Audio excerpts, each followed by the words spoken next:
Hello, Shabbat Shalom. My name is Lucille Zilber, and I am a member of the CBS Development Committee. I'm also a member of the Ritual Committee, and I'm also a member of the Strategic Planning Committee.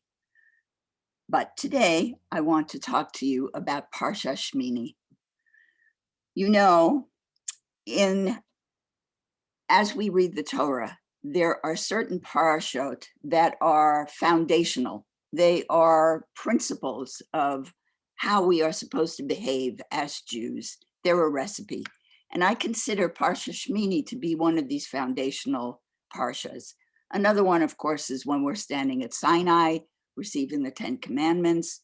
Another one is the one about don't put a stumbling block in front of the blind, take care of widows and orphans. These are recipes for how to live as a Jew. And Parashat Shmini is, to my feeling, is one of these foundational parshas.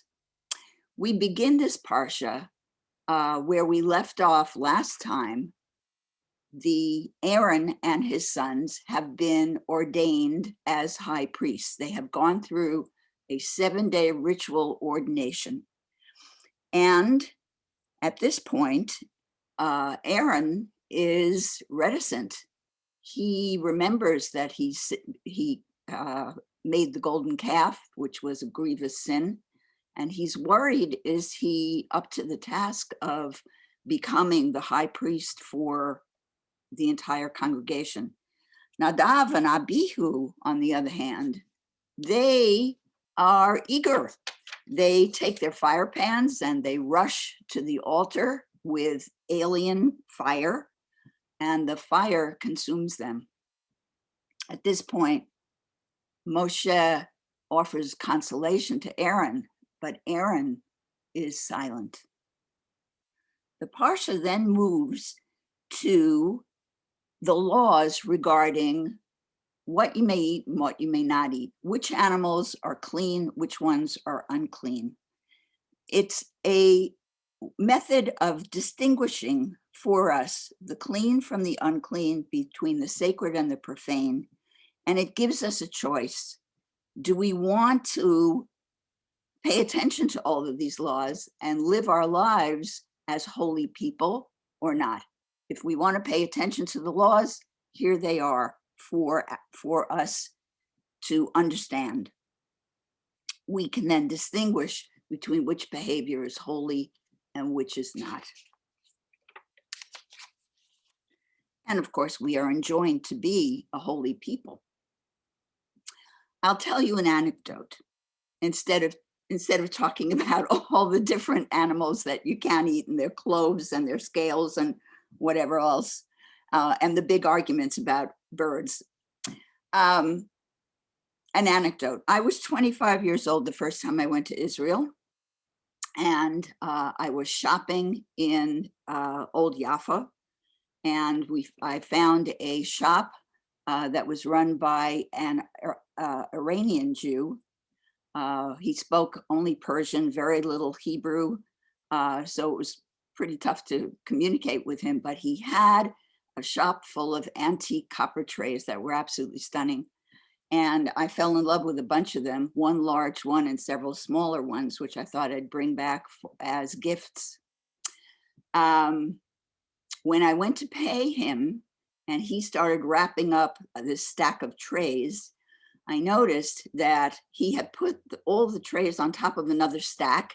And as he started to wrap up the trays, he was lifting a second tray underneath the one that I had chosen.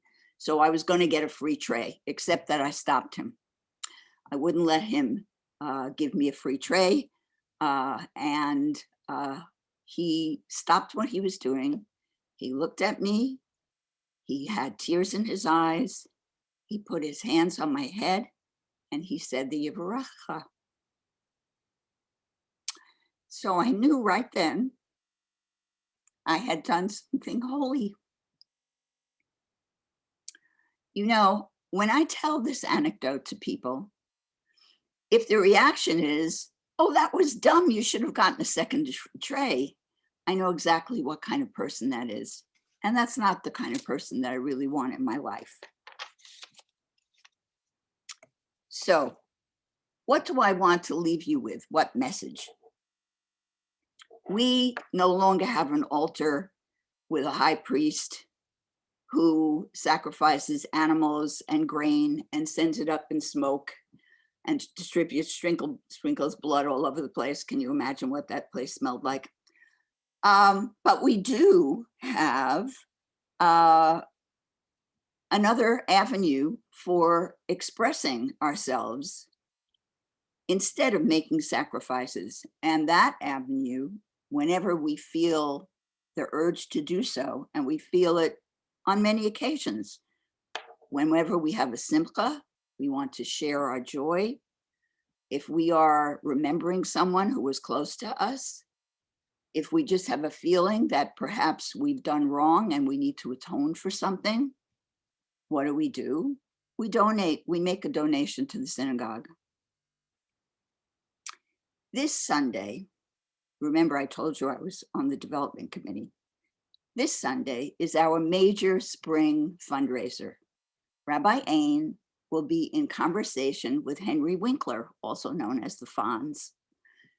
That was from when I was watching television, when I was watching sitcoms.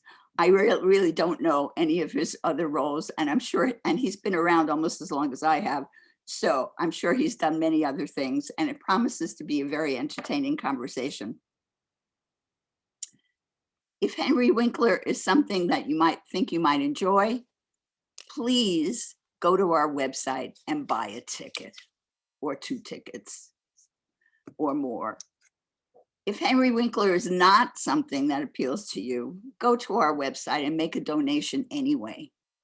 It's our spring fundraiser, and we need to ensure that our congregation is vibrant and has everything it needs. Now that we have an amazing staff in place, our president, Ellen Ginsberg, has just informed us recently that our rabbis have signed contracts. We have a marvelous executive director and other staff to serve us, but it all costs money. So please join with me. I hope to see you on Sunday for the Henry Winkler event. And if not, then I look forward to seeing all of you in the synagogue, hopefully very soon, so we can daven together in our beautiful sacred space. Shabbat Shalom.